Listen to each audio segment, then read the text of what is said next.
On to South India now. Let's tell you more about what's been happening even as the monsoon session of the parliament has been marred by several disruptions, derailing any meaningful debate as such on key bills. The Tamil Nadu Chief Minister has taken the lead, whether it is the amendments to the country's foreign funding law or the pending delimitation bill. The actor turned politician Vijay has emerged as a fierce opponent, in a way, of the BJP.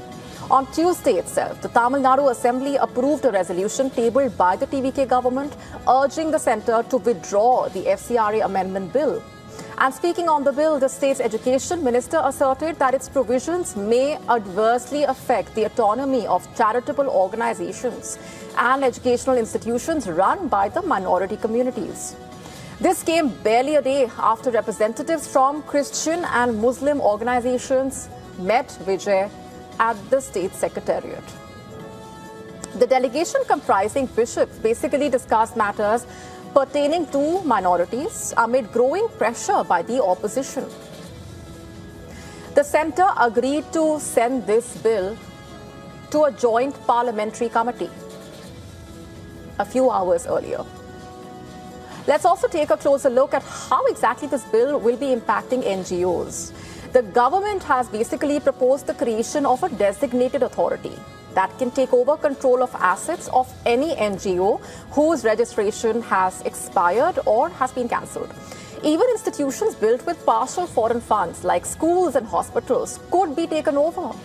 That's not even all. Such seized assets can be sold off, proceeds of which will go to the central government. Additionally, state governments have to seek its permission before starting any probe related to this act. Now, this is not the only time when Vijay has taken on the BJP's policies in a way.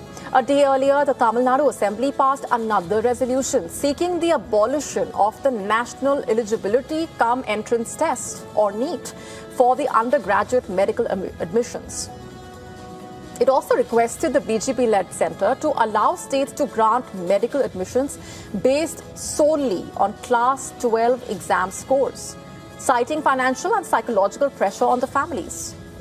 And earlier in the day, the TVK chief also took a firm stance on the delimitation issue. His government tabled a resolution requesting the centre to keep the existing Lok Sabha strength at 543.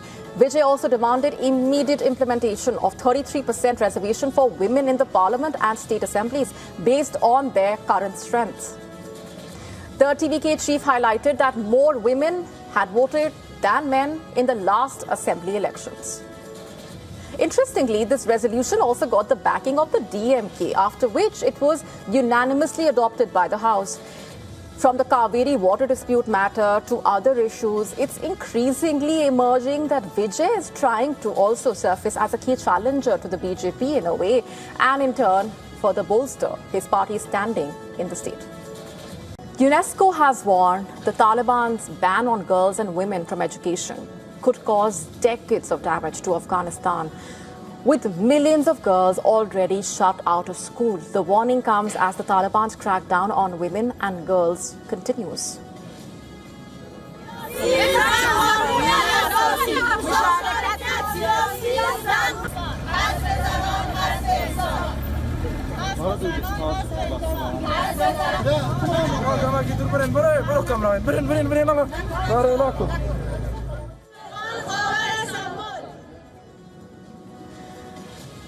The United Nations Educational, Scientific and Cultural Organization, it says the ban could push around 600,000 Afghan women out of the workforce by 2066 and result in $9.6 billion in cumulative income losses. UNESCO also warns that Afghanistan could face a shortage of more than 11,000 qualified female teachers by 2030. More than 11,000 qualified female teachers by 2030. UNESCO says the education crisis is also affecting the country's teacher workforce. Many teachers have left Afghanistan, while women who remain in the system have reportedly been barred from continuing some teaching roles. The agency says more than 2 million primary school children are already out of school for reasons other than the ban on girls' education. UNESCO also warning that more than 90% of 10-year-olds in Afghanistan cannot read a simple text, while the national literacy rate is just 37%. According to the estimate we have, today 2.4 million girls have now been excluded and banned from accessing secondary education since 2021. This number shows clearly a 200,000 addition since last school year that we had reported. This is the number of girls who finish primary education with success and actually could have continued to secondary education, but unfortunately, because of the current policies by de facto authorities, they can't. This is an entire generation we are talking about, the kind of impact that it's having on several sections. This is the future of Afghanistan. Since returning to power in 2021, the Taliban have barred an estimated 2.4 million girls from secondary education. Girls' secondary schools were closed in March 2022. Later that year, women were also barred or banned from universities. The Taliban had called the restrictions temporary. But then the bans have remained in place. Afghanistan is now the only country in the world where girls and women are formally banned from secondary and higher education. According to UNESCO, the restrictions have also affected women's employment and freedom of movement, of course. The Taliban says they respect women's rights in line with their interpretation of the Islamic law and Afghan culture. But UNESCO says the continuing education ban risks deepening poverty, reducing economic opportunities, and causing long-term damage to Afghanistan's future, of course. After spyware, facial recognition, US President Donald Trump's immigration crackdown is taking a step further, adding a whole new deadly tool to its arsenal. The US Immigration and Customs Department, ICE, is now planning to spend up to $20 million to purchase thousands of gloves. They are no ordinary gloves, by the way. They are designed to deliver painful electric shocks to suspects. Basically, they will function as a normal pair of gloves, reportedly, until the agents press a switch to activate their electrical mode in order to bring uncooperative individuals into compliance. However, there are serious safety concerns, of course, which have been flagged by the manufacturing firm itself, reportedly. According to Compliant Technologies, reportedly, the gloves can give a shock of up to 362 volts and may cause serious injury or even death if not used properly. In fact, the manufacturer prescribes that officers must complete a course to use these gloves and be recertified every 2 years. It also recommended that security forces should avoid touching areas like the head, face, throat, chest with these gloves. That's not all. The company warned this tool should not be used as punishment, torture, and on high-risk populations like children, pregnant women, the elderly, and those who are specially abled.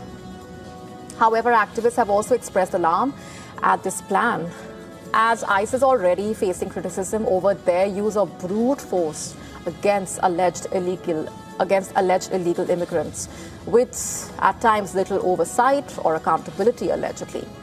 Protests, remember, originally erupted across America after a 37-year-old was shot dead by an officer. This was on the 7th of January.